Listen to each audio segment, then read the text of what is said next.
వస్తాననుకోలేదా తలుపస్సలు తీయవు తడితే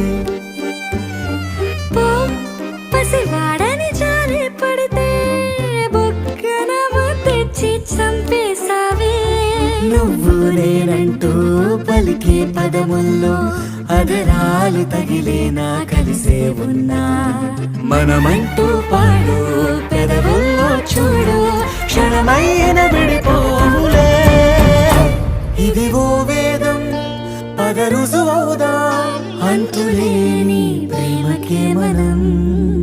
నివురు తొలగేలా నిజము గెలిచేలా మౌనమే మాట మార్చేసినా